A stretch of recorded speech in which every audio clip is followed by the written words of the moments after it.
पहलवान सास। मधु की शादी के कुछ सालों में ही उसके पति की मृत्यु हो जाती है, जिसके बाद उसके ऊपर सास की जिम्मेदारी आ जाती है और वो अब अपनी सास के साथ घर में अकेली रहती है। मम्मी, नाश्ता बना दिया है, टाइम से खा लेना। दोपहर का खाना शीला आकर बना देगी। मैं ऑफिस जा रही हूँ।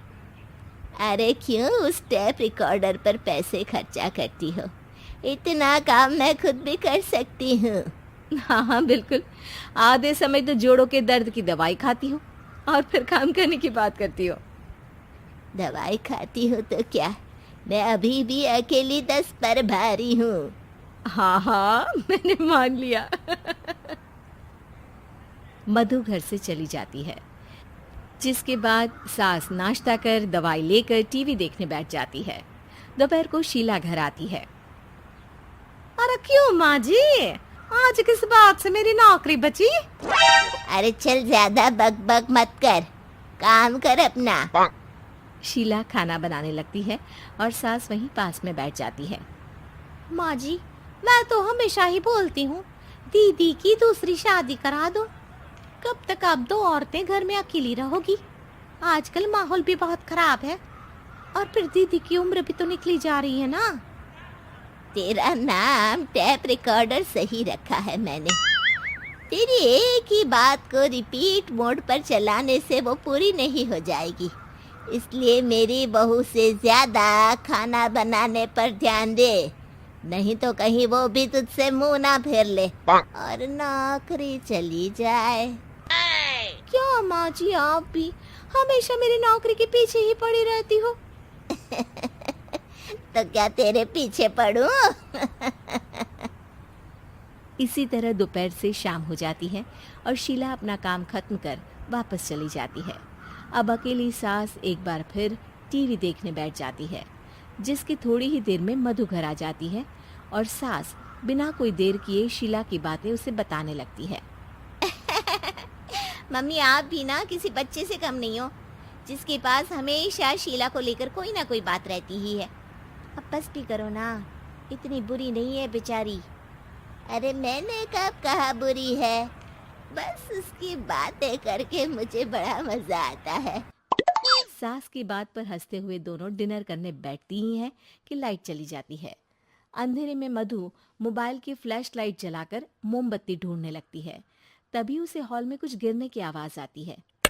मम्मी, आप अंधेरे में इधर उधर क्यों घूम रही हो?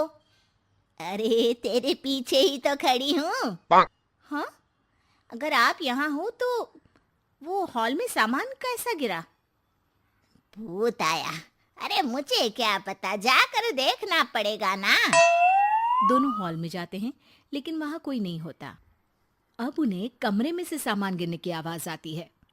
लगता है ये भूत चोरी करने आया है, इसे वापस कब्र में पहुंचाना ही पड़ेगा। बस हाँ हाँ, आप ज्यादा ना 30 मार खा मत बनो, मैं पुलिस को फोन करती हूँ। अरे जब तक तेरी पुलिस आएगी तब तक क्या वो हमारे साथ बैठकर अंताक्षरी खेलेगा? हट डरपोक, संभालने दे मुझे। अब सास पास रखा फ्लावर पॉट उठाकर कमरे की तरफ बढ़ने लगती है, जहां उसे 2 आदमी दिखाई देते हैं। पीछे पीछे मधु भी वहां आ जाती है। मम्मी, अभी भी मौका है, बाहर भाग जाते हैं। मधु की आवाज सुन चोर चौकन्ने हो जाते हैं। ओए तुम दोनों, जहां हो वहीं खड़ी रहना, नहीं तो दोनों को गोली मार दूंगा। अरे तुम दोनों अभी के अभी बाहर जाओ, नहीं तो मैं तुम्हें जिंदा नहीं छोड़ूंगी। ये बुढ़िया हमें धमकी दे रही है। अबे तुम दो अकेली अब लड़ते क्या कर लोगी? अरे जा भेजा, दोनों को बांध दे। जैसे ही दूसरा आदमी सास को पकड़ने उसके पास आता है, तो वो उसके सर पर फ्लावर पॉट मार देती है। उसके सर से खून बहने लगता है, जिसे देख दूसरा आदमी गन निकालकर हवा में गोली चला देता है, जिससे बचते हुए दोनों सास बहू वहां से भाग जाती हैं। अब वो तीनों एक दूसरे के आगे पीछे पूरे घर में भागने लगते हैं। मम्मी, आपने तो सच में उसे मार दिया। तो मजाक में कौन मारता है? और अभी तुम मेरे साथ ही रहना, नहीं तो पक्का मारी जाओगी। ये औरतों को कमजोर समझता है ना। आज इसे औरतों की ऐसी ताकत दिखाऊंगी कि ये आदमी पैदा होने पर शर्म करेगा। ये अचानक आपके अंदर झांसी की रानी कहाँ से जाग गई? वैसे तो हमेशा जोड़ों में दर्द बोलती रहती हो। अभी तुम्हें जान बचानी है या जोड़ों के दर्द की कहानी सुननी है? मधु और उसकी सास कमरे में जाकर दरवाजा अंदर से बंद कर लेते हैं, जिस पर चोर बाहर खड़ा दरवाजा बजाते हुए उन्हें आवाज लगाने लगता है। क्यों डर गई? अरे वैसे तो बहुत धमकी दे रही थी। गेट खोल अब बुढ़िया। अबे पागल, धमकी देने और होशियार होने में फर्क होता है, पर ये दिमाग वाले काम तुझे तो समझ में नहीं आएंगे। रुक, अभी तेरा दिमाग ही बाहर निकालता हूँ। ये कहते हुए चोर गोली चलाने ही वाला होता है कि सास अचानक दरवाजा खोलकर उसके मुंह पर परफ्यूम डाल देती है, जिससे चोर गन फेंककर दर्द से चिल्लाने लगता है। मम्मी, अरे बहुत दर्द हो रहा है, कोई बचाओ, इसे हटाओ प्लीज। मैं किसी को कुछ नहीं करूंगा। क्यों रे, क्या थोड़ा सा दर्द होते ही मम्मी मम्मी करने लगा?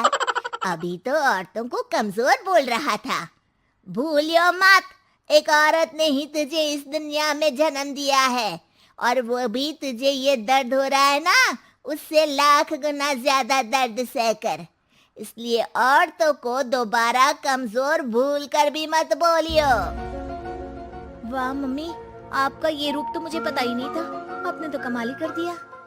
कहा था ना, अकेली ही 10 पर भारी पड़ सकती हूँ। ये तो फिर भी 2 ही थे। इतनी देर में पुलिस भी वहां पहुंच जाती है। आ गए आप, कर लो इन्हें अरेस्ट और जेल में बैठकर अंताक्षरी खेलना।